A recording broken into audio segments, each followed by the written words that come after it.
నేను మింగేస్తానండి. మింగేస్తాననేటప్పటికి చిన్న బుచ్చేసుకుని ఇదేంటో బాబు ఇలాంటివి కూడా వస్తున్నాయి, ఏదో మన బంగారం కొండంటే వచ్చింది అనుకున్నారనుకోండి, హనుమ యోగి పొంగవుడని మీరు ఎలా అంటారు? ఆయన ప్రహృష్టవదన శ్రీమాన్ ఇదం వచనమబ్రవీత్, నిన్ను మింగేస్తానన్నప్పుడు కూడా అదే సంతోషం, అంతే ఆనందంతో మాట్లాడుతున్నారు. చిత్తం ఏమిటో తెలుసా అండి, ఇవేవి పైకి చెప్పరు ఆయన మహర్షి. చాలా సంతోషంగా మొహం పెట్టి మాట్లాడాడు. ఇప్పుడు మీరు దాన్ని ఆలోచించారు, అది మింగేస్తానంటే సంతోషంగా ఉండదు ఏంటి? అంటే యోగిగా హనుమని చూపించుతున్నారు. మీరు గుర్తుపట్టాలి పాత్రలను, పాత్రల వైభవాన్ని రామాయణ కథనమునందు పట్టుకుంటూ ఉండాలి, ఆ నాదాన్ని గ్రహిస్తూ ఉండాలి. లేకుండా మీరు రామాయణాన్ని చదవడం తప్పని నేను ఎప్పుడూ అనను, కేవలం చదవడం కూడా గొప్ప విషయమే. అయినా కోనయాతి పరాంగతిం, ఆ నాదం మీకు అందింది అనుకోండి, ఎందుకు పరగతి చేరరు? ఇది ప్రశ్న.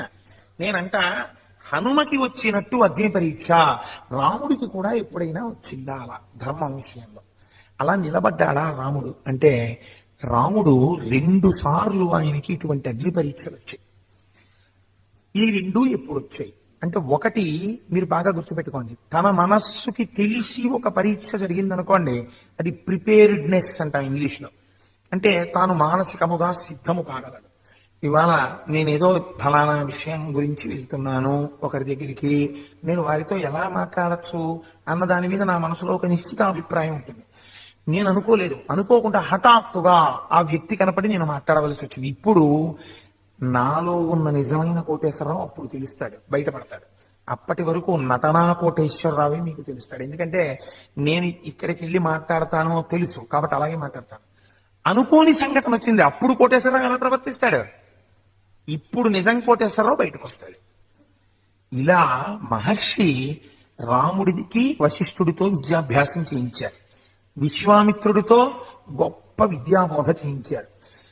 రాముడు చాలా గొప్పవాడు నిరూపించారు, రాముడు చాలా ధర్మాత్ముడు నిరూపించాల్సి వచ్చింది. ఎంత అందమైన రచన చేస్తారో చూడండి మహర్షి. మీరిప్పుడు రామాయణాన్ని ఈ కోణంలో పరిశీలన చేయండి. దశరథుడు పిలిచి అసలు రాముడు అడగలేదు. ఒక రోజు పిలిచి, నాకు దుర్నిమిత్తాలు కనపడుతున్నాయి, నేను ఇంకెక్కువ కాలం బ్రతకను, నీకు యవ్వరాజ్య పట్టాభిషేకం చేసేద్దాం అనుకుంటున్నాను అని సభ తీర్చి, మా అబ్బాయికి యవ్వరాజ్య పట్టాభిషేకం ఇవ్వనా అని అడిగాడు. ఇచ్చామోహి మహాబాహుం రఘువీరం మహాబలం గజేన మహతాయంతం రామం ఛత్రభృతాననం అన్నారు సభలం. ఇంకా ఇస్తానంటే ఎప్పుడెప్పుడు ఏనుగు మీద కూర్చుని తెల్లటి గొడుగు కింద రాముడు ఊరేగుతాడా యువరాజు గాని మేము చూస్తుంటే ఇచ్చే రాజ్యం అన్నారు. ఇప్పుడు తెలివితేటలుగా దశరథ మహారాజు అన్నాడు, ఎరా మిమ్మల్ని 60,000 సంవత్సరాలు పాలించాను, మీకేం కష్టం వచ్చిందని రాముడిని యువరాజు చేయమని అడుగుతున్నారు అన్నాడు. ఇప్పుడు జవాబు చెప్పాలి కదండి, ఎందుకు అడిగారు? రాజుగారి ప్రీతి కోసమని ఇచ్చేయండి రాముడికి ఇచ్చేయమంటే దశరథుడు సంతోషించో ఫైల్ మీద సంతకం పెడతారని అన్నారా? లేకపోతే మీకేమైనా గుణాలు కనబడ్డాయా రాముడి యందు? ఏది చెప్పండి అన్నారు. అంటే ప్రజలందరూ చెప్పిన మాట ఏమిటో తెలుసా అండి, మనం విస్తుపోవలసిన మాటలు రాస్తారు మహర్షి. రాముడికి ధర్మమును లక్ష్మిని కలిపి కూర్చోబెట్టడం రాముడికి తెలుసు అన్నారు ప్రజలు. ఇది చాలా గొప్ప మాట, వాళ్ళు మాట్లాడిన అన్ని మాటలలో గొప్ప మాట అది.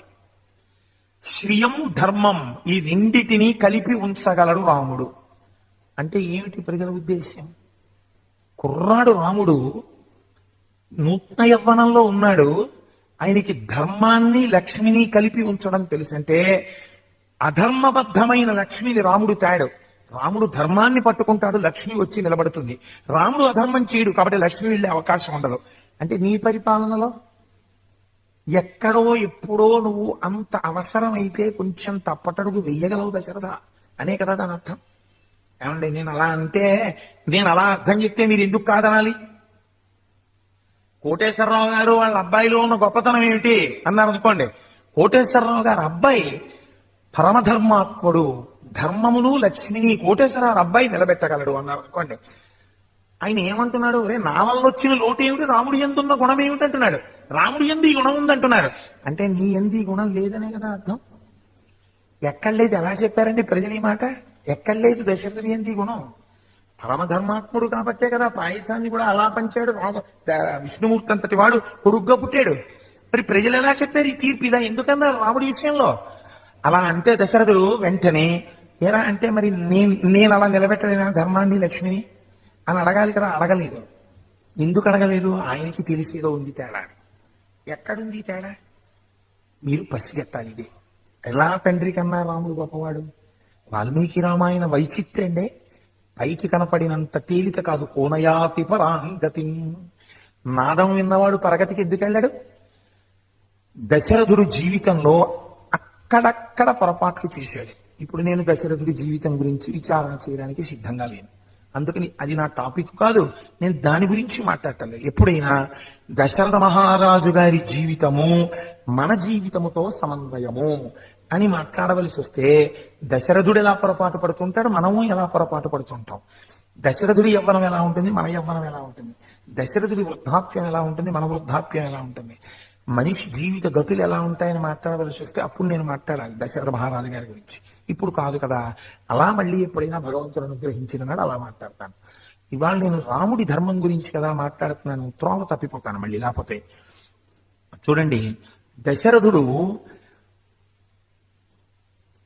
కైకమ్మ తల్లి యొక్క తండ్రికి ఒక వరం ఇచ్చాడు.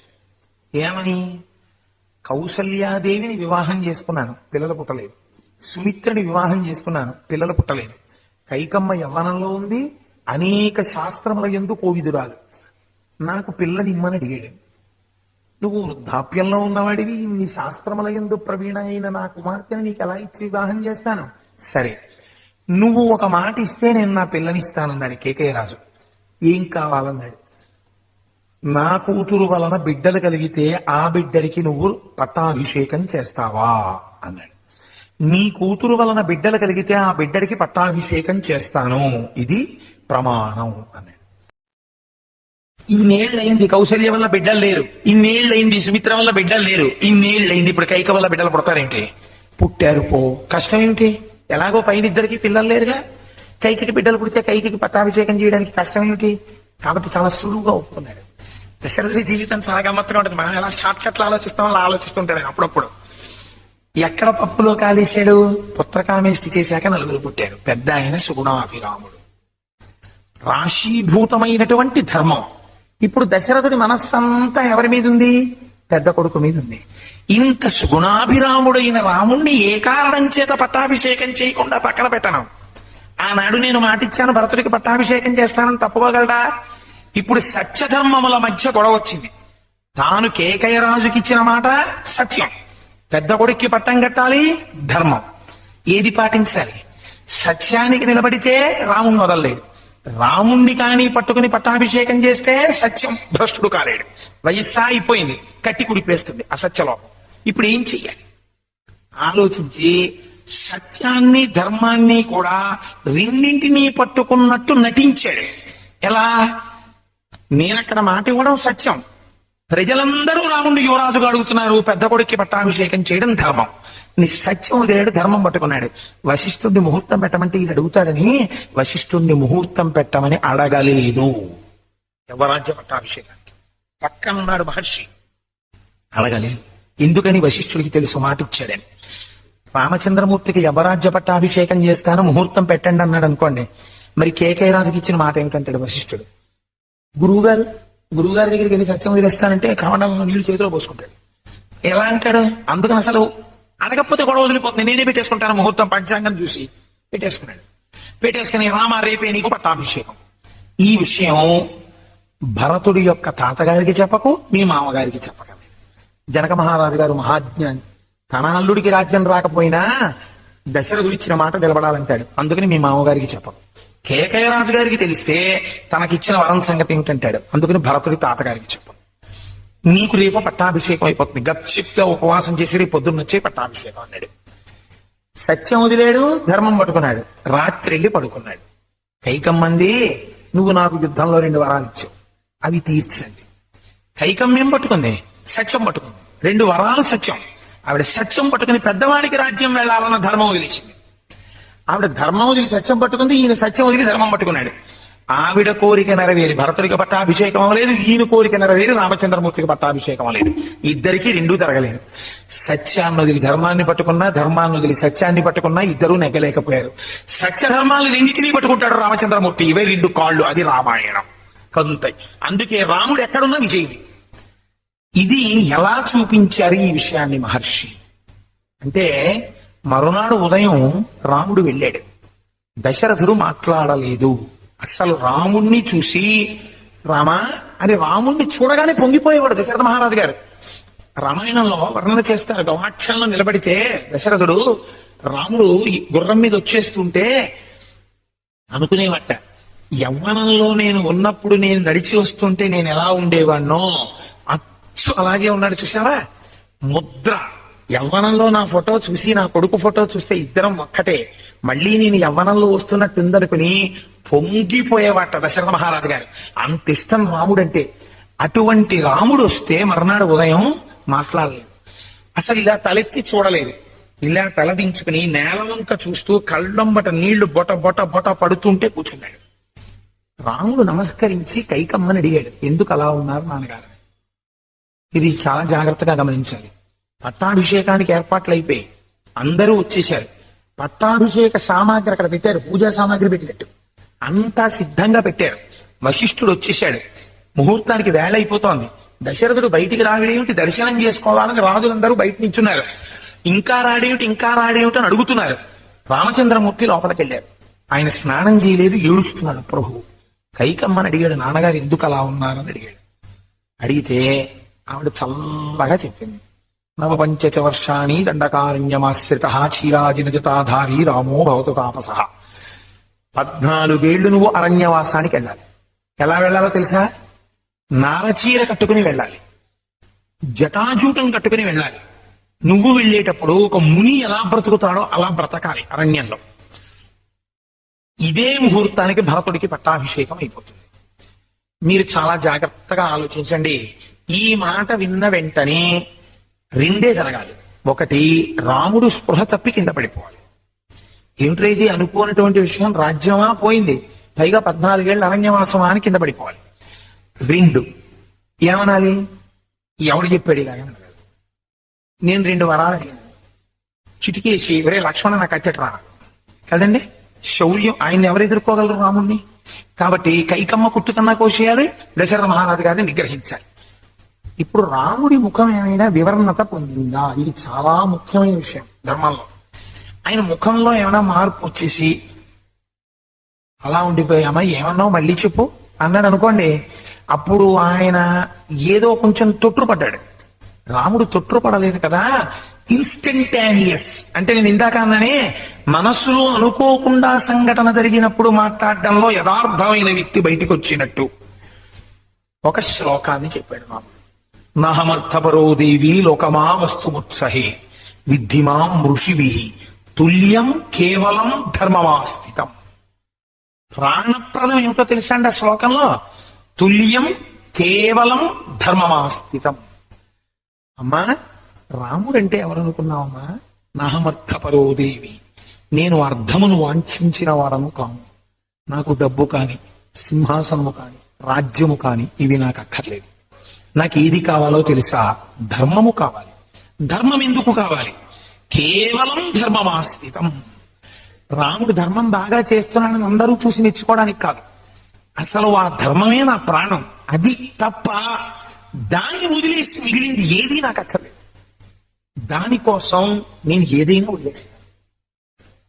ఇది చాలా జాగ్రత్తగా గమనించారో లేదో ఇప్పుడు నేను చెప్పిన మాటని మళ్ళీ గమనించండి. ఇంకొకసారి చెప్తున్నాను, దేనికోసమైనా నేను ధర్మాన్ని వదలను, దేన్నైనా వదిలేస్తాను ధర్మం కోసం. కాబట్టి ఇప్పుడు నాకేం కావాలి? ధర్మం కావాలి. ఏది ధర్మం? నాకు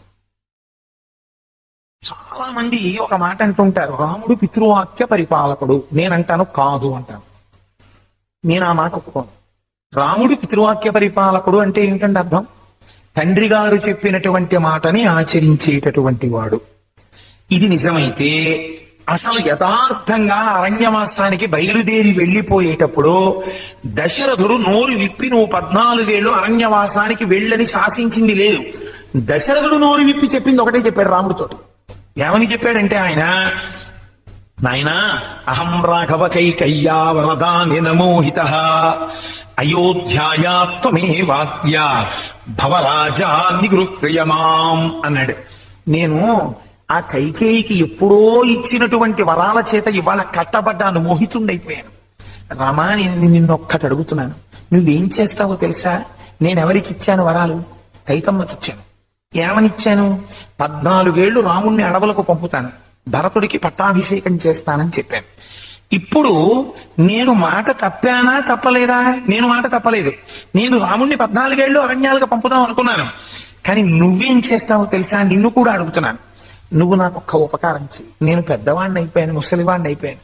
నీతో నేను యుద్ధం చెయ్యలేను రామా. ఇప్పుడు నువ్వు నన్ను యుద్ధంలో నిగ్రహించేసి ఓడించేసి నన్ను ఖైదు చేసేసి రాజ్యం నువ్వు తీసేసుకో.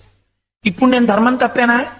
నేనెక్కడ తప్పాను? రాముడిని పంపుతానన్నాను, రాముడు నన్ను ఓడించేసి ఖైదులో పెట్టాడు. నేను రాముడితో యుద్ధం చేయలేను కాబట్టి నా తప్పు లేదు. భరతుడికి పట్టాభిషేకం చెయ్యనన్నానా? రాముడు చేసేసుకున్నాడు, నన్ను ఓడించి నేనేం చేయను. కాబట్టి నేను ధర్మం తప్పలేదు కదా రామా. నువ్వు ధర్మం తప్పలేదు కదా, క్షాత్రంతో నన్ను గెలుచుకున్నావు. పెద్దవాడు రాజవడం ధర్మం. నువ్వెవరు నాకు ఇవ్వడానికి? నన్ను ఓడించి నువ్వు రాజ్యం పుచ్చుకున్నావు. నువ్వు సింహాసనం మీద కూర్చుంటే నేనేం చేస్తానో తెలుసా? నిన్ను వదిలి ఉండలేను. ఖైదులో కూర్చుని నిన్ను చూస్తూ నేను బతికేస్తాను. నువ్వు వెళ్ళిపోతే నేను చచ్చిపోతాను రామా అన్నాడు. నేనంట ఇది చేస్తే పితృవాక్య పరిపాలకుడు అంటాను. ఏం మీరు ఎందుకు కావాలి? ఇది చేశాడు అనుకోండి రాముడు, అలాగే నాన్నగారండి నేను పితృవాక్య పరిపాలకుడిని, మీ మాట నేను ఎందుకు కాదంటాను అని వెంటనే కోదండం తీసుకుని రండి నాన్నగారు యుద్ధానికి అని చెప్పి ఆయన్ని గదబెట్టో దెబ్బ కొట్టి ఆయన కింద పడిపోగానే కాళ్ళు చేతులు కట్టేసి ఒక ఖైదులో బారేసి ఆ పట్టాభిషేకం చేసేయండి. ఆయన చేతిలో కోదండం పట్టుకుంటే ఎదురు రావడమే ఎవడైనా. ఇంకా రామాయణం మీరు నిన్ను చెప్పడం ఎందుకు, మీరు వినడం ఎందుకు, రామాయణానికి కావ్యం ఎందుకు అంటే రాముడు అన్నాడు, నాన్నగారు నాకు ఇది కాదండి కావలసింది, నాకేం కావాలో తెలుసా? నేను కొడుకుగా పాటించవలసిన ధర్మాన్ని నేను పాటించాలి. ఇది రాముడు అంటే. దీన్ని మీరు అర్థం చేసుకోవాలి. పితృవాక్య పరిపాలన అంటే దాని యందు అంతర్లీనంగా చాలా పెద్ద విషయం ఉంది. ఆయన చెప్పింది నేను చేసేయడం కాదు. నేను మీరు ఇచ్చినటువంటి మాట సత్యమయ్యేటట్టుగా నేను ప్రవర్తించాలి. అది కొడుకు ధర్మం. రాత్రి మీరు వరం ఇచ్చారు. ఎవరికి ఇచ్చారు? అమ్మకి ఇచ్చారు. ఏమని? రాముడిని అడవికి పంపేస్తానని. ఇప్పుడు నేను అడవికి వెళ్ళకపోతే మీరు ఇచ్చిన మాట అసత్యం అయిపోతుంది. మీరు అసత్యం పలికితే మీకు ఊర్ధ్వగతులు ఉండవు, మీరు భ్రష్టులైపోతారు. ఒక కొడుకు ఒక తండ్రికి చేయవలసినటువంటి ధర్మం అదే కాదు. ఒక తండ్రికి కొడుకు చేయవలసిన ధర్మం తండ్రిని సత్యమునందు నిలబెట్టాలి. సత్యమునందు నిలబెట్టాలంటే మీ మాట నిజం అవ్వాలంటే నేను అడవికి వెళ్ళిపోవాలి. అందుకని నాన్నగారు నేను అడవికే వెళ్ళిపోతాను. 14 ఏళ్ళు ఎంతలో గడుస్తాయి? మీరు నాకు అక్షతలు వేసి ఆశీర్వచనం చేయండి, నేను తొందరలో తిరిగి వస్తాను, మీరు బెంగ పెట్టుకోకండి అని వెళ్ళిపోయాడు. ఇప్పుడు చెప్పండి, కేవలం ధర్మమాస్థితం, నాకు ధర్మము తప్ప వేరొకటి అక్కర్లేదు అని రాముడు చెప్పడంలో ఆయనకి నిజంగా ధర్మం పట్టుకుని ఏదో పటాటోపమో కీర్తో ప్రతిష్టో ఉత్తమగతిలో ఊర్ధ్వలోకాలో స్వర్గమో కీర్తో ఏదైనా ఉందా? లేకపోతే కేవలము ధర్మాచరణము తప్ప వేరొకటి ఆయనకు అసలు అక్కర్లేదా? రాముడికి ధర్మము తప్ప ఇంకేమీ అక్కర్లేదు.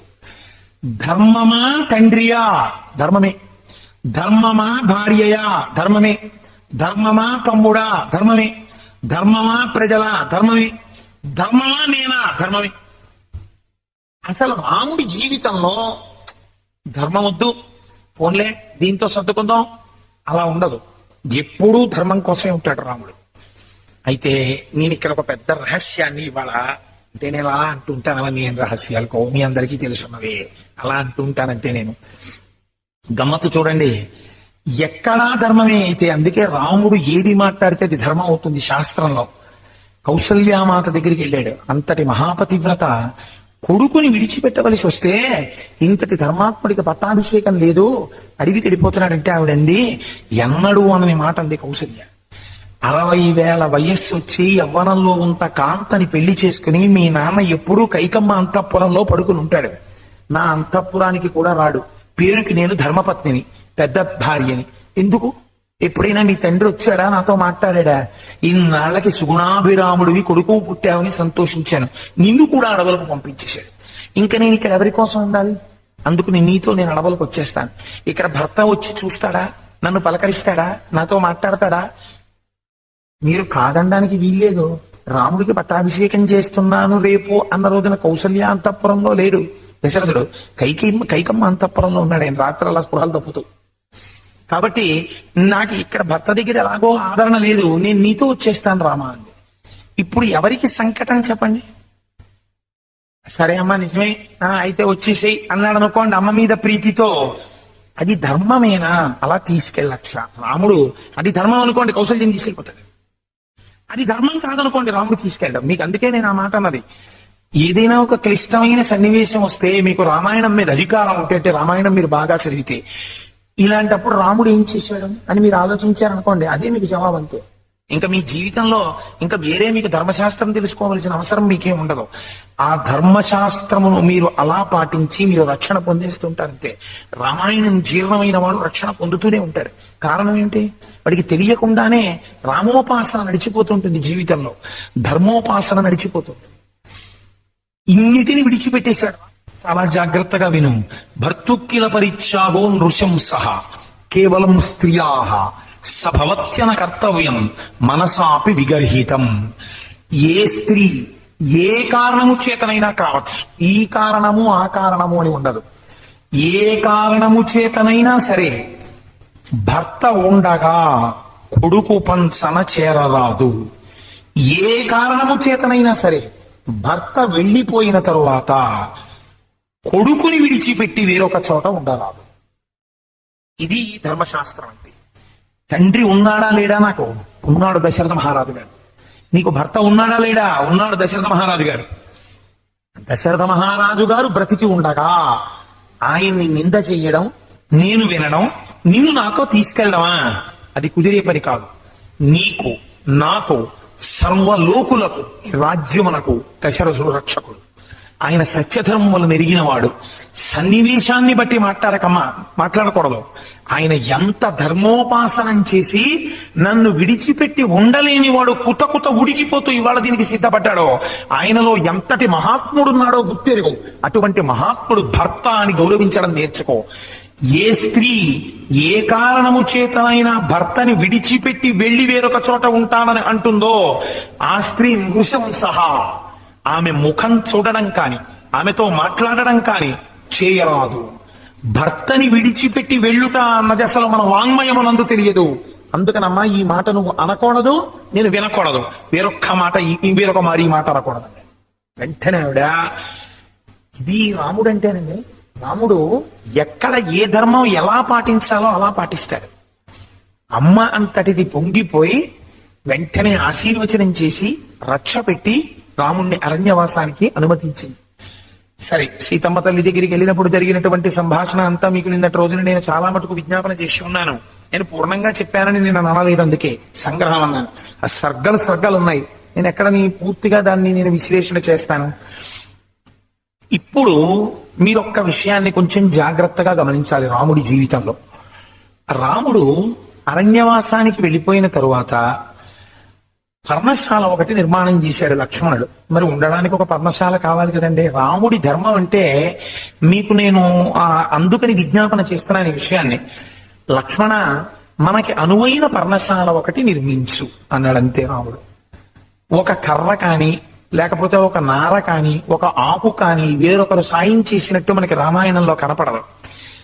ఈశాన్యంలో ఉండవలసినటువంటి పూజామందిరం దగ్గర నుంచి అన్నయ్య నిత్యాగ్నిహోత్రీకుడు కాబట్టి అగ్నిహోత్రం చేసుకోవడానికి, అన్నయ్య వదిన పడుకోవడానికి ఎన్ని గదులు ఎంత శుభలక్షణాలతో వాస్తు ప్రకారం ఉండాలో అలా అంతా నిర్మాణం చేసేసి అన్నయ్య దగ్గరికి వచ్చి చెమటలు పట్టిన మొహంతో చేతులు కట్టుకు నిలబడి లక్ష్మణుడు అంటాడు, పరవానస్మి కాకుచ్ఛాత్వయి వర్ష శతం స్థితే స్వయం తు రుచిరే దేశే క్రియాతు మితి మాం వద. నా గృహప్రవేశం కార్డు మీద నేను ఈ శ్లోకమే వేసుకున్నాను. పరవానస్మి కాకుచ్ఛాత్వయి వర్ష శతం స్థితే. నేనా అన్నయ్య ఈ పర్ణశాల నిర్మించిన వాణ్ణి? లక్ష్మణ, పర్ణశాల బాగా కట్టావంటావేమిటి? నేను కట్టలేదు. కాకుత్స మహానుభావ, నీవు నా యందు అనుగ్రహించి నా చేత ఈ పర్ణశాల నిర్మాణము చేయించి దాని యందు నీ ఆరాధన చేసేటటువంటి అదృష్టాన్ని నాకు అనుగ్రహించావు. రామా, ఇది సర్వకాలములకు నీది. ఇది లక్ష్మణుడి భక్తి. ఈ మాట అంటే రాముడు అంటాడు, రాముడి ధర్మం అంటే ఏమిటో చెప్పడానికి నేను అక్కడక్కడ కొన్ని మెరుపులు మీకు చూపిస్తున్నాను. నాకు జ్ఞాపకం అప్పటికి స్ఫురణలోకి వచ్చినవి చూపిస్తున్నాను. పెద్ద పెద్ద విషయాలను ఆవిష్కరించడానికి టైం సరిపోదు కదా, అందుకని ఆయన అంటాడు వెంటనే, లక్ష్మణ, నువ్వు ఒక విషయాన్ని గమనించావా? కర్తవ్యే వాస్తుశమనం సౌమిస్త్రే చిరజీవిత అంటే. నాన్న, నువ్వు పర్ణశాల కట్టావు, చాలా బాగా కట్టావు. ఎక్కడ ఏ గది ఉండాలో అలా కట్టావు. ఎక్కడ ఎత్తు ఉండాలో ఎత్తు ఉంచావు, ఎక్కడ పల్లం ఉంచాలో అక్కడ పల్లం ఉంచావు. ఇన్ని చేసినా మనం గృహప్రవేశం ముహూర్తం చూసుకుని వాస్తు పూజ చేసి అందులో కాపురం ఉండాలన్నాడు. ఎందుకన్నయ్యా వాస్తు పూజ? పర్ణశాలే కదన్నయ్యా, కొన్నాళ్ళు ఉండేదేగా, అక్కడే మనం ఉండిపోతామా శాశ్వతంగా అనుకుంటాడేమో అని వెంటనే చెప్తున్నాడు. సౌమిత్రే చిరజీవిత, ఒక ఇంటి యందు దీర్ఘకాలము పాటు అనారోగ్యం లేకుండా, అపమృత్యు భయం లేకుండా, సుఖశాంతులతో ఉండాలనుకున్నవాడు వాస్తు పూజ చేయకుండా, గృహప్రవేశము చేయకుండా ఆ ఇంటి యందు వసించరాదు. ఇది ధర్మం. అంతే. ఏ పురోహితుడొచ్చి చేయించాడండి గృహప్రవేశం? సమస్త వేదములు రాముడికి కరతలామలకం. ఆయనే వాస్తు పూజ చేశాడంతే.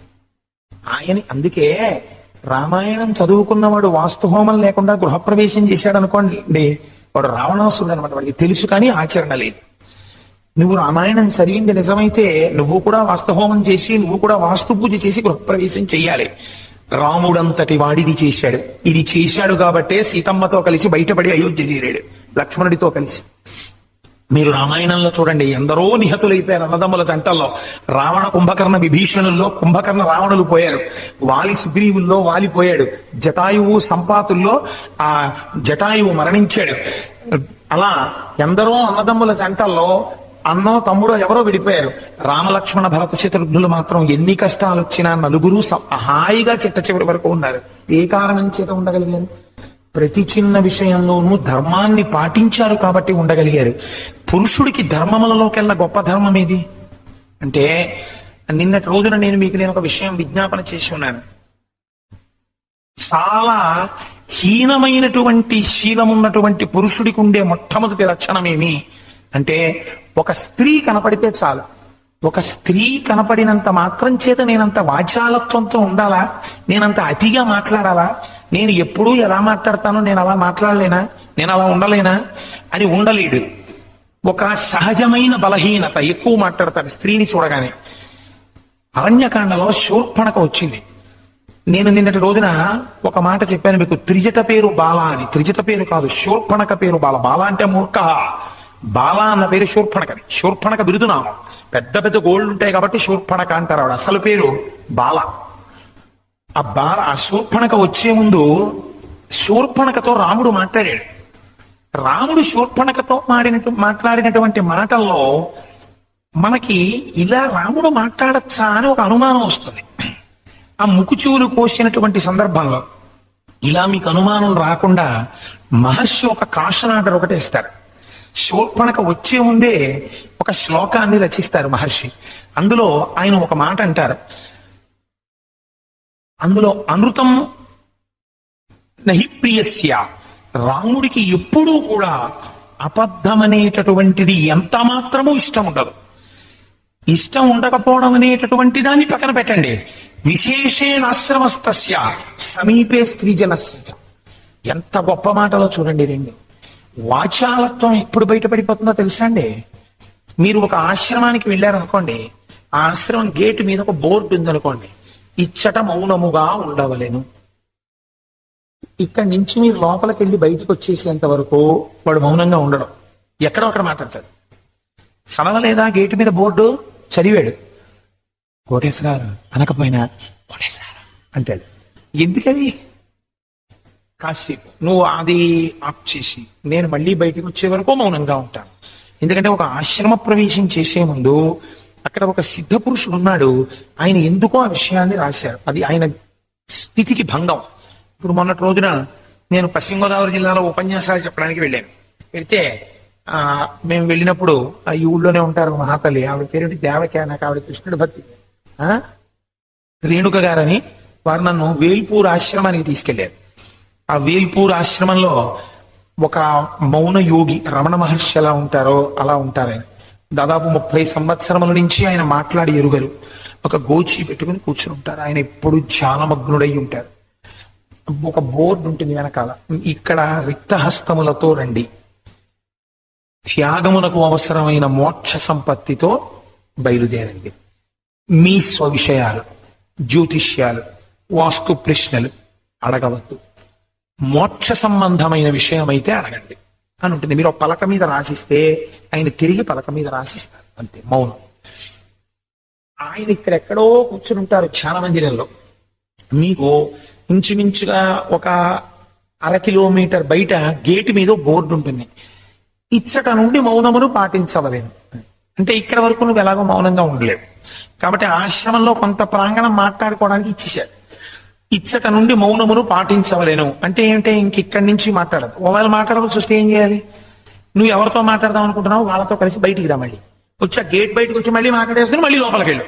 అలా ఎప్పుడు మౌనంగా ఉండగలనుకుంటున్నావు అప్పుడే వెళ్ళు అందులోకి, అప్పటి వరకు వెళ్ళకు. ఎంత మర్యాదగా రాశారు వాళ్ళు ఒక మర్యాదకి కట్టుబడ్డారు. అది మిమ్మల్ని అడిగింది వాళ్ళు అదొక్కటే. ఇప్పుడు మీరు లోపలికి అడుగేసి, చిత్రం ఏమిటో తెలుసా అండి, డబ్బులు అక్కడే వస్తాయి, తుమ్ములు అక్కడే వస్తాయి. వెళ్ళడానికి 1 గంటన్నర 10 నిమిషాలు అలా కూర్చోరు. అసలు ఆ మౌనంలో అందాన్ని చూడరు. వెళ్ళిపోదామా సంజ్ఞ, లేకపోతే ఏంటి అక్కడే ఏదో అది పెదవులు కదపడం, లేకపోతే ఏదో చప్పుడు, మొత్తం మీద ఏదో చప్పుడు చేస్తారు తప్ప, లేకపోతే ఇందాక నేను చెప్పానే కోటేశ్వరారు అని అంటే అది మాట కాదనమాట. ఇలా అంటే మౌనముగా ఉండవలేను అంటే వాడు ఉండలేడు. ఎంత చేతకాని వాడికి కూడా మాటలు బాగా ఎప్పుడు వస్తాయో తెలుసా అండి? ఓ ఆశ్రమంలోకి వెళ్ళారనుకోండి, మరి ఏమీ అక్కర్లేని వాళ్ళకి ఇంతంత పెద్ద పెద్ద బిల్డింగ్లు ఎందుకండి? వాడికి ఎంత విమర్శో ఆశ్రమంలోకి వెళ్ళేటప్పటికే ఎన్ని మాటలు వచ్చేస్తాయో ప్రతి వాడికి. మహర్షి ఎంత గొప్ప మాట రాశారో చూడండి. విశేషే ఆశ్రమస్తస్య, ఒక ఆశ్రమంలోకి వెళ్ళినప్పుడు రాముడు మాట్లాడు. ఎందుకు మాట్లాడడం? ఒక ఆశ్రమము అంటే ఒక మహాపురుషుడు ఉన్నటువంటి ప్రదేశము కనుక దాని గూర్చి నువ్వు మాట్లాడవద్దు. లోపల నువ్వు ఒక నమస్కారం చేసి బయటికి ప్రకటముగా మాట్లాడవద్దు. అలాంటి ఆశ్రమాలు ఉన్నాయి. అందుకని విశేషే ఆశ్రమస్తస్య, అలాగే సమీపే స్త్రీజనస్య చ, ఎంత గొప్పగా రాశారండి, వడగట్టేశాడు ఆయన. ఆడవాళ్ళు పక్కన ఉన్నప్పుడు కూడా రాముడు ఎక్కువ మాట్లాడాడు. మనందరం ఉండలేనిది అప్పుడే. నా మీద కూడా పెట్టుకోకపోతే నన్ను రేపు మీరు దెబ్బలాడతారని అలా చెప్తున్నాను. ఎంత వాచాలత్వమో లోకాన్ని చూస్తుంటే అసహ్యం వేస్తుంటుంది. నేను నిడదవోలు షటిల్ చేసే రోజుల్లో పొరపాటో గ్రహపాటో ఒక కంపార్ట్మెంట్ లోకి 2 ఆడపిల్లలు ఎక్కడమే తరవాయి. 2 స్టేషన్లు దాటేటప్పటికి ఆ భోగి నిండిపోయేది, మిగిలిన భోగిలు ఖాళీ. ఇంకక్కడికి వచ్చి వాళ్ళ ప్రాజ్ఞత, వాళ్ళ పాండిత్యం అన్ని అక్కడ మాట్లాడతాడు ప్రతివాడు. ఎందుకంటే వాడు ఈ 2 ఆడపిల్లలు వినాలని వాడి తాపత్రయం. వాడు అన్యథా వాడేదో లోకోపకారం చేద్దామని ఏం మాట్లాడ్డావు. వాడు ఎందుకు మాట్లాడతాడంటే వీళ్ళు వినాలని వాడి తాపత్రయం. ఇది పరమ బలహీనత. ఇదే రావణాసురుడు సీతమ్మ దగ్గరికి వచ్చి వాచాలత్వం చూపిస్తుంటాడు. ఆడవాళ్ళని చూసినప్పుడు ఎంత అవసరమో అంతవరకు మాట్లాడి ఇంకింతకన్నా ఎందుకు అని అవసరం లేనప్పుడు మాట్లాడకుండా, మామూలుగా నువ్వు నీ స్నేహితుడితో పురుషుడితో ఎలా మాట్లాడతావు అలా నీ చెల్లెలతో మాట్లాడినట్టు అవసరమైన 2 మాటలు మాట్లాడి వెళ్ళిపోగలగడం చాలా నిగ్రహము, ఇటువంటి బలహీనత లేనివాడు మాత్రమే చేయగలడు. అందుకే మహర్షి రాముడికి అత్యద్భుతమైన కితాబ్ ఇచ్చారు. ఇది సాధారణంగా మనం ఏం చేస్తామంటే గాన్ విత్ ది విండ్ అని రామాయణం చదివేటప్పుడు చాలా క్యాజువల్ గా పేజీ తిప్పేస్తాం. మనం పెద్ద పట్టించుకోం. ఏమిటిది సమీపే స్త్రీ జనస్యచ తిప్పేస్తాం ఆ శ్లోకాన్ని. కానీ రాముడు ఈ బలహీనతలు అధిగమించిన వాడు. ఎందుకనాలి ఈ మాట? శూర్పణకు వస్తోంది ఆయన ఆశ్రమంలోకి. ఇప్పుడు రాముడు ఏం మాట్లాడినా నువ్వు ఈ కోణంలో చూడడం నేర్చుకో. రాముడు ఎక్కువ మాట్లాడా, రాముడు తక్కువ మాట్లాడా, విమర్శ చేసే ముందు శ్లోకాన్ని జ్ఞాపకం పెట్టుకుని నువ్వు ఆలోచిస్తే రాముడు ఒక్క మాట ఎక్కువ శూర్పణకతో మాట్లాడడం అని నువ్వు నమ్మి రామాయణాన్ని గ్రహించు. ఇది రాముడి యొక్క గొప్ప శీలం. రాముడికి 2వ మాట అగ్ని పరీక్ష వచ్చింది. అది ఎప్పుడు వచ్చిందో తెలుసా అండి? ఒకసారి రాజ్యాన్ని విడిచిపెట్టినప్పుడు వచ్చింది. 2వ మాట ఎవరి కోసం రాజ్యం వదిలేశారో ఆయనే వచ్చేసాడు అడిగి. పోనీ వచ్చినవాడు ఒక్కడు వస్తే వేరే రకంగా ఉన్నాడు. తనతో పాటు శత్రుఘ్నుడిని తీసుకొచ్చేసాడు. తనతో పాటుగా కౌసల్య, సుమిత్ర, కైకేయిల్ని తీసుకొచ్చేసాడు. మొత్తం అయోధ్యలో ఉన్న ప్రజలందరినీ తీసుకొచ్చి అన్నగారి దగ్గరికి వచ్చేసాడు. వచ్చేసి ఎన్ని ధర్మపన్నాలు చెప్పాలో అన్ని ధర్మపన్నాలు చెప్పాడు. పెద్దవాడివి నువ్వు ఉండగా నేను రాజ్యం తీసుకోవడం ధర్మం కాదు, కాబట్టి నాకు రాజ్యం వద్దు. ఇదిగో వశిష్ఠుడు వచ్చాడు, వశిష్ఠుడు కూడా ఇదే చెప్తున్నాడు, కావాలంటే కులగురువు ఆయన మాట విను. 2 3 ఎవరు వరాలు అడిగారు అసలు? మా అమ్మ అడిగింది. మా అమ్మ వరం అడిగితే కదా నాన్నగారు ఇచ్చారు. ఏ అమ్మ వరం అడిగిందో ఆ అమ్మ వరాన్ని ఉపసంహారం చేసేస్తోంది. అక్కర్లేదు మా భరతుడికి రాజ్యం, రామా నువ్వే రాజ్యం కట్టుకో అని చెప్పడానికి అమ్మ వచ్చింది. ఇదిగో ఎదురుకుండా నించుంది. అమ్మ నువ్వు చెప్పే అన్నాడు. అంటే రామ నువ్వు వచ్చేసి రాజ్యానికి నాకు అక్కర్లేదు, నా భరతుడికి అక్కర్లేదు, నా వరాన్ని నేను విత్డ్రా చేసేసాను, అందుకు నువ్వు వచ్చేసి ఇదిగో కైకమ్మ చెప్పేసింది, ఇంక నీకేమిటి అభ్యంతరం? పైగా ఇంకొకటి ఆలోచించు, రాజ్యం అనేటువంటిది ఏదో సరే నేను వచ్చే వరకు కొంచెం ఈ భరిని మీ దగ్గర పెట్టండి అని పెట్టినట్టుగా పెట్టేది కాదే. దానికి ఒక సమర్థత ఉండాలి పరిపాలించడానికి. సమర్థుడు నువ్వు అడిగి వెళ్ళిపోతావా? సమర్థత లేని నేను సింహాసనాన్ని భరించనా? అలా ఎలా భరిస్తాను? ఎలా చూసినా నేను రాజుని కాలేను, అందుకని నువ్వు తిరిగి వచ్చేయను. అంటే ఇప్పుడు రాముడు ఎంత ధర్మాన్ని పట్టుకుని మాట్లాడాలి చూడండి.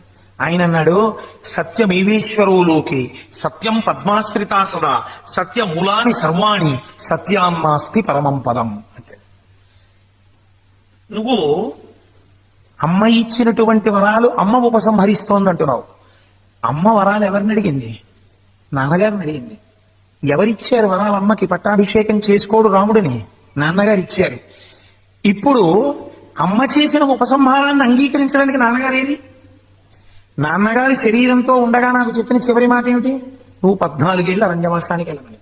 ఇప్పుడు నన్ను మళ్లీ రాజ్యానికి పిలవడానికి తండ్రేడి? కంటికి కనపడనటువంటి భగవంతుడి గురించి మాట్లాడడం, నీకు తెలియని ధర్మం గురించి నువ్వు మాట్లాడడం గొప్ప. నీ కంటికి ఎదురుగుండా కనపడేటటువంటి భగవత్ స్వరూపమైన తండ్రి గారికి ఇచ్చిన మాట నిలబెట్టడం గొప్ప. ఇవాళ నేను రాజ్యానికి వచ్చేస్తే ఎవడు సత్యమునందు నిలబడాలో వాడు సత్యమునందు నిలబడక నువ్వు ఇచ్చిన మాట నిలబడలేదయా కింద, నువ్వు ఇచ్చిన మాట నీ కొడుకు తప్పాడు, అందుకని నిన్ను కింద లోకాలకి తోసేస్తున్నావు, నరకంలోకి తోసేస్తే ధర్మం నేను తప్పిపోయిన వాడిని అవుతాను, పిలిచిన వాడు నువ్వు బానే ఉంటావు. అందుకని నేను రాను. నేను దశరథుడికి ఇచ్చిన మాట దశరథుడిని సత్యమునందు నిలబెట్టాలి. ఇప్పుడు నన్ను పిలవడానికి దశరథ మహారాజు గారు లేరు, అందుకని నేను రాను. ఇప్పుడు చూడండి ఈ అగ్ని పరీక్ష. ధర్మానికి నిలబడ్డాడా మహానుభావుడు? లేకపోతే రాజ్యం కోసం ఇంతమంది వచ్చి పిలిచారు కాబట్టి వెళ్ళిపోదామని అనుకున్నాడా? అన్నయ్య నువ్వు లేకపోతే ఎవరు పరిపాలిస్తారన్నాడు. మహానుభావుడైనటువంటి వాడు, ధర్మాన్ని నమ్ముకున్నవాడు, ధర్మాన్ని పాటించేవాడు ఎక్కడున్నాడో జ్ఞాపకం పెట్టుకోండి. వాడికి సమస్త భూతములు వాడిని ప్రేమిస్తాయి, సమస్త భూతములు వాడికి సాయపడతాయి. పరహితము చేయునెవ్వడు పరమహితుండగును భూత పంచకమునకున్, పరహితమే పరమధర్మము, పరహితునకు నెదురు లేదు పర్వేందుముఖి అంటాడు భాగవతంలో పోతన గారు. మీరు అందుకే చూడండి, రామచంద్రమూర్తి కోసం ఒక పక్షి జటాయువు ప్రాణాలు తెలిసింది. రామకార్యం మీద మాట సాయం చేయడానికి సంపాతి రెక్కలు కాలిపోయిన ఒక పక్షి మాట సాయం చేయడానికి ఆహారం తీసుకుని కొన్ని వేల సంవత్సరాలు బ్రతికింది. రాముడు రాజ్యంలోంచి వెళ్ళిపోతే అకాలంగా చెట్లు పుష్పించడం మానేశాయి. రాముడు రాజ్యం వదిలేస్తే ఆయనతో పాటు వృద్ధులు కూడా వెళ్ళిపోయారు. ఆఖరికి రాముడు వెళ్ళిపోతే తండ్రి ప్రాణాలే వదిలిపెట్టేశాడు. రాముడు వెళ్ళిపోతే సింహాసనమే వెళ్ళిపోయింది. అందుకే అయోధ్యకాండ ప్రారంభం చేస్తూనే మహర్షి ఒక మాట అంటారు, ధర్మం వెళ్ళిపోయింది, రాశీభూతమైన ధర్మము వెళ్ళిపోయింది రాజ్యం నుంచి. రాముడు వెళ్ళిపోయాడు కాబట్టి ఇప్పుడు ఏం వెళ్ళిపోతాయి? రాముడితో పాటు అన్నీ వెళ్ళిపోతాయి. ఎక్కడ ఒక ధర్మాత్ముడు ఉంటాడో అక్కడ అన్నీ ఉంటాయి, ఎక్కడ ధర్మాత్ముడు వెళ్ళిపోతాడో అన్నీ వెళ్ళిపోతాయి. అందుకే అయోధ్యకాండ ప్రారంభ శ్లోకానికి మొట్టమొదటి పదం ఏమిటో తెలుసా అండి మహర్షిది? గచ్చతా మాతులకు లంభరతేన తదానగ. గచ్చతా వెళ్ళిపోయినవి. ఎందుకు వెళ్ళిపోతున్నాయి? రాముడు వెళ్ళిపోయాడు. అయోధ్యకాండలో రాముడు వెళ్ళిపోతాడు. రాముడు వెళ్ళిపోతే సింహాసనం వెళ్ళిపోయింది. రాముడి సింహాసనం అయోధ్య నుంచి నందిగ్రామానికి వెళ్ళిపోయిందండి. పరిపాలన 14 ఏళ్ళు. రాముడు వెళ్ళిపోతే భరతుడు వెళ్ళిపోయాడు. రాముడు వెళ్ళిపోతే లక్ష్మణుడు వెళ్ళిపోయాడు. రాముడు వెళ్ళిపోతే భరతుడితో శత్రుఘ్నుడు నందిగ్రామానికి వెళ్ళిపోయాడు. రాముడు వెళ్ళిపోతే శోభ వెళ్ళిపోయింది. రాముడు వెళ్ళిపోతే దశరథుడు ప్రాణాలే వదిలేశాడు. ఏమీ వెళ్ళిపోలేదు, అన్నీ వెళ్ళిపోయాయి. ఎందుకు వెళ్ళిపోయాయి రాముడితోటి? రాముడు ధర్మాత్ముడు కనుక. ఎవడు ధర్మాన్ని పట్టుకున్నాడో వాడికి పంచభూతములు, సమస్త ప్రాణులు, నోరున్నవి నోరు లేనివి సాయపడతాయి. మీకు నేను ఒక్క ఆ మాట చూపిస్తాను. రాముడు అరణ్యవాసం చేస్తున్నప్పుడు నేను ఈ మాట చెప్పే ముందు మీకు నేను వేరొక చిత్రమైన విషయాన్ని కూడా ఇక్కడే ప్రతిపాదన చేసేస్తే రెండూ తెలిసిపోతే నాకు సానుకూలం అయిపోతుంది. ధర్మమునకు వైక్లభ్యం లేకుండా ఒక వ్యక్తి జీవితంలో నడిచిపోయింది అనుకోండి, అప్పుడు అతన్ని మనుష్యుడు అని పిలవడం చాలా కష్టం. అంటే మీరు నేను అన్న మాటని బాగా పట్టుకోగలిగి ఉన్నారని నేను అనుకుంటున్నాను. అంటే ఒక వ్యక్తి నాకు ధర్మమే కావాలి అన్నాడు, కేవలం ధర్మమాస్థితం. ఇది కదండి రాముడు అన్నాడు. రాజ్యాన్ని వదిలేసే ముందు కైకతోటి. అలా రాముడు చిట్ట చివరి వరకు ఎన్ని సందర్భాలు వచ్చినా నేను ధర్మంలో అని అలాగే నిలబడిపోయాడు అనుకోండి. అప్పుడు అసలు ధర్మాన్ని చెడగొట్టగలిగినటువంటి కారణాలు కొన్ని ఉంటాయి అని మీరు నిర్ధారించడం కుదరదు. ఎంతటి ధర్మాత్ముడైనా ఆ ధర్మం మర్చిపోయేటట్టు చేయగలిగిన కారణం కూడా ప్రపంచంలో ఉంటుంది సుమా అని మీరు గుర్తెరగలేరు. ఇప్పుడు అలా గుర్తెరగలేకపోతే ఏమవుతుందంటే దానివల్ల నష్టం ఏంటి అంటే, ధర్మాచరణము చేసేటటువంటి వ్యక్తిలో ఉన్న జ్ఞానాన్ని తస్కరించగలిగిన దొంగ లేడు అవుతుంది. దొంగ ఎక్కడ ఉంటారండి? మీరు బాగా గమనించండి. దొంగతనం చేద్దాం అనుకున్నవాడు ఏ ఇంట్లో దొంగతనం చేద్దాం అనుకుంటున్నాడో ఆ ఇంటి యజమాని కన్నా బాగా చూస్తాడు ఆ ఇంటిని. యజమాని రోజు ఇల్లే కదా అని తలుపేసుకుని లోపలికి వెళ్ళిపోయి గడియ వేసేసుకుంటాడు. రేపో ఎల్లుండో ఇంకా దొంగతనానికి వద్దాం అనుకున్నవాడు ఏ గడియ బాగుండలేదు, రాత్రి తేలిగ్గా ఏ గడియని ముట్టుకుంటే ఊడిపోతుంది, లోపలికి వచ్చిన తర్వాత ఒకవేళ చప్పుడైతే ఎట్నుంచి మనం పారిపోవచ్చు, మనం ఏ గదిలోకి వెడితే ఐశ్వర్యాన్ని దొంగతనం చేయొచ్చు, డబ్బంతా ఏ గదిలో ఉంది, లేకపోతే రాత్రల్లా గదులన్నీ వెతుకుతూ కూర్చుంటే తెల్లారిపోతుంది, మీరు వెతికేటప్పటికి సీతాన్వేషణ అవుతుంది. కాబట్టి ఈ ఆను పాను తెలుసుకోవాలి వాడు. అక్కడ ఎవరు పడుకుంటారు, ఎన్ని గంటలకు బాగా నిద్రపోతారు, తాళం చెవుల గుత్తి ఎలా తీయచ్చు, ఒకవేళ చప్పుడైతే మనం ఏం చెయ్యాలి, ఇవన్నీ వాడు ఇంట్లో ఉన్నవాడి కన్నా ముందు వాడు బాగా సాధికారికత పొందుతాడు. అసలు అన్నిటికన్నా నైపుణ్యం దేనికి ఉండాలో తెలుసా అండి? దొంగతనానికి ఉండాలి. ఎందుకు నేను ఏం మాట్లాడుతున్నానో తెలుసా? ఆఫీస్లో ఫైల్ రాసేవాడు తప్పు రాశాడు అనుకోండి, నోట్ ఫైల్ మీద వాక్యాన్ని, వెంటనే మేనేజర్ గారు పిలిచి అదేంటండి ఇలా రాశారు అంటాడు. లేకపోతే ఏదో 3/7/2006 అని వేయవలసింది ఇంకా పాత నెల గుర్తుండిపోయి 3/5/2006 అని వేసాడు అనుకోండి. పిలిచి కోటేశ్వరారు ఏంటండి ఇంకా పాత నెలలో ఉండిపోయారు, డేట్ మంత్ మార్చండి అంటారు. 5/6 చేస్తారు. పెద్ద ప్రమాదం ఏం లేదు. రోజు చేసే దొంగతనమే కదండి, వాళ్ళని సరదాగా చేస్తానని జేబుగా పెంచాడు, ఒళ్ళు హోనం అయిపోతుంది. ఎప్పుడూ చాలా జాగ్రత్తగా చేయాలి దొంగతనం కదండి, లేకపోతే ఖైదులు పోతాడు. అందుకని దొంగతనం యందు ఎప్పుడూ అశ్రద్ధ కూడదు, చాలా శ్రద్ధగా ఉంటాడు వాడు. యజమాని యందు అశ్రద్ధ ఉంటుంది. కాబట్టి ఇప్పుడు ఎవరు దొంగ మనకి అంటే, కామ క్రోధశ్చ లోభశ్చ దేహే తిష్టంతి తస్కరాః జ్ఞానరత్నాపహారాయ తస్మాత్ జాగ్రత్త. ముగ్గురు దొంగలు ఇక్కడ కూర్చుని ఉన్నారు. ఎవరు? కామః కామం, క్రోధః కోపం, లోభః దాచిపెట్టడం. ఈ ముగ్గురు దొంగలు ఇక్కడ ఉన్నారు. దేనికోసం? జ్ఞానరత్నాపహారాయ, జ్ఞానం అనే రత్నాన్ని ఎత్తుకుపోవడానికి చూస్తున్నారు వాళ్ళు. వాళ్ళు ఎప్పుడు ఎత్తుకుపోలేరు? మీరు ధర్మాచరణము చేస్తున్నంతసేపు వాళ్ళు రాలేరు. మీ ధర్మం ఎప్పుడు పోతుంది? మీరు బాగా జాగ్రత్తగా విచారణ చేసుకోండి. రాముడి జోలికి లేడు ముందు మీ ఓర్పు పోయిందనుకోండి, మీరు ఈ మూడింటిలోనూ వైక్లభ్యం పొందుతారు. ఒకటి, ఎవరో ఏదో అంటున్నారు అనుకోండి, నీ మొహం నువ్వేం కూడబెట్టావు, రేపు పొద్దున పిల్ల పెళ్లి కోసం ఉంచొద్దా, ఇంకో దానికి ఉంచొద్దా అంటుంటే, ఫోన్లో ఏదో పుచ్చుకుని 4 రాళ్ళు వెనకేద్దామన్న లోభం రావచ్చేమో. 2, ఏమిటి అన్నాళ్ళు ఎప్పుడు ఈ దీక్షలు ఇవి ఏదో ఏం తప్పే ఉంది లేదు, ఈ కోరుకుంటే మాత్రం మనం ఎలాగోలా మనం కూడా ఒక కలర్ టీవీ కొనుక్కుందాం అనుకున్నాడు అనుకోండి, కామము ప్రవేశించింది. అన్ని వేళలా తుచ్చ కామం గురించి నేను మాట్లాడను. 3, క్రోధము. క్రోధం ఇప్పుడు లోపలికి రాగలదు, సహనము పోతే రాగలదు. మీరు చాలా ఓర్పుతో ఉన్నారనుకోండి, లోపలికి రాలేదు. ధర్మాచరణమునకు ప్రధానమైన కవచము సహనమే. ఈ ఓర్పు పోయిందనుకోండి, దొంగ లోపలికి వచ్చేస్తాడు. ఎందుకని? రాజ్యం ఇవ్వను అన్నాడు అనుకోండి దశరథుడు, నీ బాబుగారి సొమ్మా అన్నాడు అనుకోండి రాముడు, వెంటనే నువ్వెవడవా నాకు ఇవ్వడానికి, నువ్వు ఎలా పుచ్చుకున్నావు, పెద్ద కొడుకు కాబట్టి పుచ్చుకున్నావు, నేను అంతే, నువ్వు ఇచ్చేదేంటి, ఇవ్వనను ఇంకో మాట ఖైదులో రాస్తానన్నాడు అనుకోండి. ఓర్పు పోయిందనుకోండి, నాకు ఇవ్వకపోవడం ఏంటంటే రాజ్యం అని. రాజ్యం కావాలన్న కామం వచ్చేసింది, క్రోధం వచ్చేసింది, లోభం వచ్చేసింది, ధర్మం పక్కకి పోయింది. అంతే. ఆ కోపంలో తండ్రిని అనకుండా మాట నేస్తాడు, ఖైదులో బారేస్తాడు, సింహాసనం ఎక్కేస్తాడు, అన్ని జరిగిపోతాయి. అందరి దొంగలు లోపలికి వచ్చేస్తారు. కేవలం ధర్మమాస్థితం అన్నాడు అనుకోండి, రాలేరు ముగ్గురు. ఆయన శిఖ కట్టుకుని, నాలచీర కట్టుకుని, పాదుకలు లేకుండా అడిగికి వెళ్ళిపోతాడు. ఎలా వస్తారు లోపలికి? మరి ఇలా ఎక్కడా అసలు రాముడు తట్టుకుంటూ వెళ్ళిపోయాడు అనుకోండి, ధర్మం అన్నదాన్ని దాటలు అనుకోండి, అప్పుడు ఇంకా అసలు దొంగలు ఎలా ప్రవేశిస్తారో మీరు ఎలా చెప్తారండి? కాబట్టి రామాయణంలో 2-3 సందర్భాలు చూపిస్తారు. నువ్వు ధర్మమునందు వైక్లభ్యం వస్తే మళ్ళీ ఎలా ఊంచుకుని నిలబడాలో చూపిస్తాడు రామాయణంలో. జారి పడిపోతే ఎలా నిలబడాలో ఎవరైనా ట్రైనింగ్ అవుతాడేంటి? ఎవడు ట్రైనింగ్ ఎవడు దానికి. కానీ కాలు జారిపోయింది అంతే. కాలు జారిపోతున్నప్పుడు గబాలను దేన్నో పట్టుకుని ఉంచుకోవడం అప్పటికప్పుడు వస్తుంది అంతే. అంతేగాని ఏమన్నా ఎప్పుడైనా జారిపోతానేమో, జారిపోయినప్పుడు పట్టుకోవడం ఎలాగో ట్రైనింగ్ ఇవ్వడానికి ఎక్కడైనా ఇన్స్టిట్యూషన్ ఉంటుందా అని అడుగుతాడు ఎవడైనా? అలా ఎవడు అడగడు, అప్పుడు ఉంచుకోవాలంతే. అలా మీరు చూడండి, రామాయణంలో రాముడు ఒకసారి ధర్మం తప్పిపోయే పరిస్థితి వచ్చేసింది. ఎక్కడొచ్చేసింది అంటే ఒక గేటు తెరుచుకుంది. ఎక్కడ తెరుచుకుంది అంటే క్రోధం అన్న గేటు తెరుచుకుంది ఒకసారి. ఇప్పుడు నేను మీకు ఒక సందర్భం చూపిస్తాను. సీతమ్మ తల్లిని అపహరించాడు. సీతాపహరణం రావణాసురుడు చేసిన తర్వాత రాముడు తిరిగి పర్ణశాలకు వచ్చాడు. పర్ణశాలకు వచ్చి ముందు లక్ష్మణుడిని నిగ్రహించాడు. నువ్వు ఎందుకు వచ్చావు, నేను నీకు చెప్పింది ఏమిటి, నువ్వు చేసింది ఏమిటి? ఒకవేళ వదిన నిన్ను అధిక్షేపించి మాట్లాడింది అనుకో, నీ మనసుకి కష్టం కలిగేటట్టు మాట్లాడింది అనుకో, నేను చెప్పిన మాట ముఖ్యమా, వదిన ఎంతని వచ్చేస్తావా? ఆ సందర్భంలో అలాగే ఉంటుంది స్త్రీ హృదయం. హా లక్ష్మణ, హా సీత అని వినపడితే నా పరాక్రమం గురించి తెలిసి ఎందుకు వచ్చావు, ఇప్పుడు చూడు ఎంత ప్రమాదం వచ్చిందో అని లక్ష్మణుడిని నిగ్రహించాడు.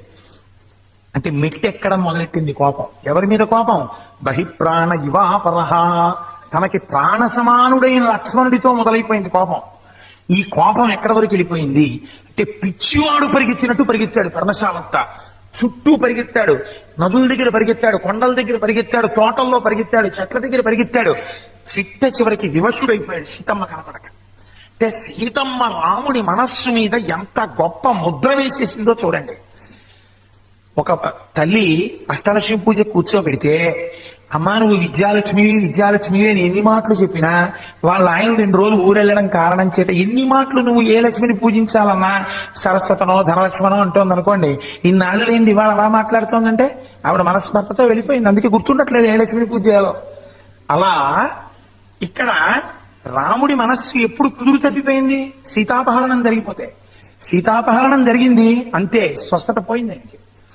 ఇంత పరిగెత్తాడు, చిట్ట చివరికి ఎదురుగుండా ఓ పెద్ద పర్వతం కనపడింది. దాన్ని అడిగాడు, పర్వతమా నువ్వు ఇంత ధీరత్వంతో నిలబడతావు, నీకు కదలిక లేదు, నువ్వు ప్రతి కష్టాన్ని తట్టుకుని నిలబడతావు, నీకు ధైర్యం ఉన్నదానివి. అందుకే ఆయన ఎంతటి ధైర్యవంతుడో తెలుసా అండి? మేరునగ పర్వతం అండి అంటాం, ఆ మేరు పర్వతంతో పోలుస్తాం. మేరునగ ధీరుడండి అంటాం. నీకు ధైర్యం ఉంది, నీకు పిరికితనం లేదు, ధైర్యానికి నీతో పోలుస్తారు. నిన్ను అడుగుతున్నాను, సీతను ఎవరు అపహరించాడు చెప్పన్నాడు.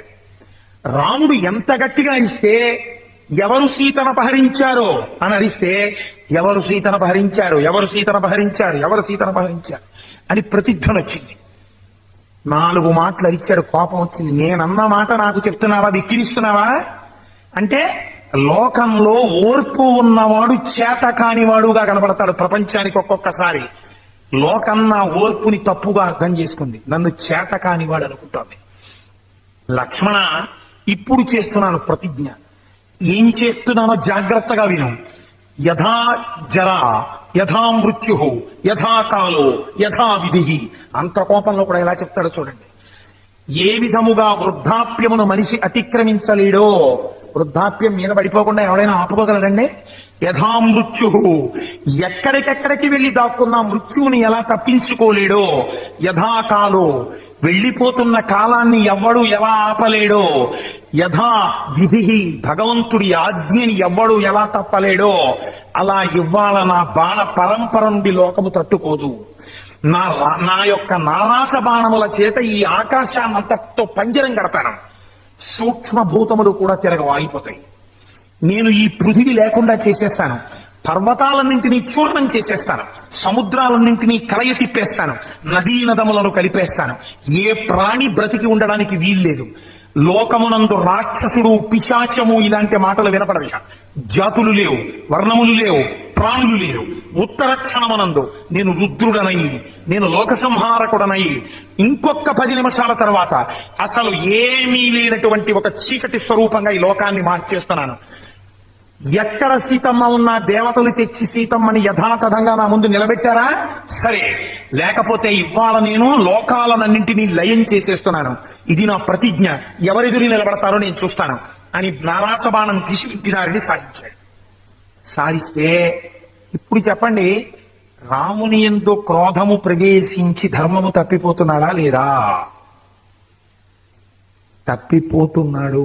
వచ్చేసింది ప్రమాదం, గేటు తెరిచేసుకుంది. క్రోధం ఆవహించేసింది సీతమ్మ కనపడలేదని. సీతమ్మ కోసం లోకాన్నంతటి నాశనం చేసేస్తానన్నాడు. ఇప్పుడు లక్ష్మణుడు, అందుకని రాముడు లక్ష్మణుడు పక్కన ఉంటారు. రాముడు ధర్మమైతే లక్ష్మణుడు శ్రద్ధ. శ్రద్ధ అంటే ఆస్తిక్య బుద్ధి. తను చదివినది తాను నమ్ముట, తాను విన్నది తాను నమ్ముట. ఆ నమ్మకం నీకు లేనప్పుడు నువ్వు చెప్పడం చదవడం అనవసరం. ఇప్పుడు లక్ష్మణుడు అన్నగారి కాళ్ళ మీద పడే అన్నాడు, అన్నయ్య ఏం ఆశ్చర్యం అన్నయ్య, నీకు ఇంత క్రోధమా మహానుభావ? పురా భూత్వా మృదుద్దాంత సర్వభూతహితే రతః న క్రోధవశమాపన్న ప్రకృతి హాతుమర్హసి. అరణ్యకాండ. అంటాడు లక్ష్మణుడు, అన్నయ్య అసలు ఏ ప్రాణిని చూసినా పరమ ప్రేమతో నాలో ఉన్న ఆత్మ ఏదో అందులో కూడా ఆత్మ ఉన్నది అని సర్వభూతహితే రతః, అన్ని భూతములను ప్రేమించడమే నేను ఇన్నాళ్ళు నీ దగ్గర చూశాను. ఇవాళ నువ్వేం చేస్తున్నావో తెలుసా అన్నయ్య? నక్రోధవశమాపన్న ప్రకృతి హాతుమర్హసి. నీ యందు కని విని ఎరుగని క్రోధము ఆవహించేసింది. దీని చేత నువ్వు ఈ సమస్త బ్రహ్మాండములను నశింపచేయడానికి సిద్ధపడిపోతున్నావు. నేనొక్క మాట అడుగుతాను, చెప్పు. ఏకస్త్వనాపరాధేన హంతుం లోకనహార్హసి. లోకమునందు ఒక్కడు తప్పు చేశాడు, సీతాపహరణం చేసి. వాణ్ణి శిక్షించడం మానేసి దానికి లోకాన్నంతటి శిక్షించేస్తావా? లోకంలో ధర్మాత్ములు, లోకమునందు దైవ సంపత్తి కలిగినటువంటి పురుషులు, లోకమునందు ఋషులు, లోకమునందు మునులు, లోకమునందు ఈశ్వరాంశ సంభూతులు లేరా అన్నయ్య? 99 పాళ్లు దైవీ సంపత్తి నశించిపోతోంది, ఒక్క పాళ్లు రాక్షస సంపత్తి నశించిపోతోంది. దీనికోసమానికి విశ్వామిత్రుడు అస్త్రశస్త్రాలు ఇచ్చింది. ఇలా ఉపయోగిస్తావనా? ఇందుకానికి వశిష్ఠుడు విద్యాబోధ చేసింది. విద్యాబోధ చేసిన నాడు వశిష్ఠుడు నీకు ప్రతి మాట చెప్పి ఏం చెప్పాడు? సర్వే వేద విదశూరాః సర్వే లోకహితే రతాః సర్వే జ్ఞానోపసంపన్నాః సర్వే సముదితా గుణైః. నీకు ఎంత ఉపాసన బలం ఉన్నా, నీకు ఎంత శక్తి ఉన్నా, నిన్ను నీవు నిగ్రహించుకోగలవని, తప్పు చేసిన వాడి యందు ఓర్మితో ఉండగలవని, లోకాన్ని కాపాడతావని కదా నయా నీకు ఇంత అస్త్రశస్త్రాలు ఇచ్చారు. ఇవాళ నువ్వు ఆ ఓర్పు పోయి నీకు క్రోధం వచ్చేసిందా? చంద్రే లక్ష్మీ ప్రభా సూర్యే గతిర్వాయౌ భువి క్షమః. ఎంత గొప్ప మాటలు చెప్తాడండి లక్ష్మణుడు. అన్నయ్య, చంద్రుడి యందు కాంతి ఎలా ఉంటుందో, సూర్యుడి యందు ప్రభ ఎలా ఉంటుందో, భూమికి ఓర్పు ఎలా ఉంటుందో, వాయువుకి కదలిక ఎలా ఉంటుందో, అలా నీయందు నేను ఒక గుణాన్ని చూశాను. ఏమిటో తెలుసా అన్నయ్య? అది తైచే ఉత్తమం యశాః. యశస్సు అంటే కీర్తి. రాముడన్నవాడు ధర్మమా వేరొకట అంటే ధర్మమే అని ఇంతకాలం నుంచి నీకు కీర్తుంది. ఇవాళ లోకం ఏమంటుందో తెలుసా? నువ్వు ఒక్క బాణాన్ని కాని వదిలేవా, లోకం ఏమంటుందో తెలుసా? రాముడికి భార్య ధర్మమా? భార్యే. అప్పుడు నీ యశస్సు ఏమైపోయినట్టు, నీ కీర్తి ఏమైపోయినట్టు? అన్నయ్య, ఇది నీ శాశ్వత కీర్తి. నువ్వు ధర్మాత్ముడవని నీకు పేరు. ఉదిన కనపడనంత మాత్రం చేత ఇంత పని చేస్తావా అన్నయ్య? ఎందుకు వచ్చిందో తెలుసా నీకెంత కోపం? శోకోనాశయతే ధైర్యం శోకోనాశయతే స్మృతం శోకోనాశయతే సర్వం నాస్తి శోకసమో రిపుః. ఇవండి జీవితంలో హృదయ ఫలకం మీద బంగారు అక్షరాలతో రాసుకోవలసినటువంటి శ్లోకాలు. శోకోనాశయతే ధైర్యం. ఎవరికైనా బాగా కష్టం వచ్చేస్తే ముందు ధైర్యం పోతుంది. శోకోనాశయతే స్మృతం. విన్నవన్నీ మర్చిపోతాడంతే. ఆయన చెప్తారండి, ఆయనకేంటి అంటాడు. శోకోనాశయతే స్మృతం శోకోనాశయతే సర్వం. అది ఇది ఏమిటన్నాయా? అన్నీ పోతాయి. నాస్తి శోకసమో రిపుః. శోకంతో సమానమైన శత్రువు ప్రపంచంలో ఇంకోటి లేదు. ఇవాళ నీ ఎందొచ్చిన మొదటి దోషం ఏమిటో తెలుసా? సీతమ్మ కనపట్టలేదని శోకం కలిగింది. శోకంలోంచి క్రోధం వచ్చింది. క్రోధంలోంచి ధర్మం పోవడానికి తలుపు తెరుచుకుంది. ఇంకొక క్షణంలో నీ కీర్తి నశించబోతోంది. ఒక్కసారి అన్నయ్య ఆలోచన చెయ్యి. ఇప్పుడు బాగా గుర్తుపట్టండి ఎందుకుంటాడో రాముడి పక్కన లక్ష్మణుడు. ధర్మము పక్కన శ్రద్ధ ఉండాలి. తను విన్నది, తను చదివింది, తను నేర్చుకున్నది జ్ఞాపకానికి రావాలి. ఇలా కొట్టుకుపోవడానికా నాకు ఈ శాస్త్ర పరిజ్ఞానం అని ఉత్తర క్షణం అన్నాడు. తమ్ముడా, నువ్వు చెప్పింది చాలా గొప్ప మాటరా. ఒక్కడి కోసం లోకాన్ని నాశనం చేస్తానా? చెయ్యను, నేను ధర్మం వీడను నాన్న, ఏం చేద్దామో నువ్వు చెప్పు, నిజమేనామో నా మనస్సుని శోకం ఆవరించింది అన్నాడు. అన్నయ్య మన ఇద్దరం కలిసి వెతుకుదాం, అణువణువు గాలిద్దాం, మనకి సీతమ్మ దొరుకుతుంది అన్నయ్య, తప్పకుండా దొరుకుతుంది. నువ్వు ధర్మాత్ముడవు, నీ భార్యని ఎవడపహరించినా తిరిగి నీకు చేరుతుంది, నువ్వు బెంగ పెట్టుకోకనయ్యా అన్నాడు. అలాగే తమ్ముడు, మన ఇద్దరం కలిసి వెతుకుదామని బయలుదేరాడు. ఇక్కడ నేను మీకు ఒక విషయం చెప్పాలి. పర్వతం చెప్పలేదు, గోదావరి చెప్పలేదు. రావణుడు వచ్చి బాణాలతో కొడతాడని భయపడింది. ఎవరు చెప్పారో తెలుసా అండి? రాముడికి సీతమ్మని ఎత్తుకుపోయారు అన్న విషయాన్ని నోరు లేని మృగాలు రాముడి వంక చూసి ఏడ్చి ఎలా చెప్పాలో తెలియక ముఖాలెత్తి దక్షిణ దిక్కు వంక చూస్తూ పరిగెత్తి. రాముడు లక్ష్మణుడి వంక చూసి ఎందుకు ఈ జంతువులు ఇలా పరిగెడుతున్నాయి లక్ష్మణ అన్నాడు.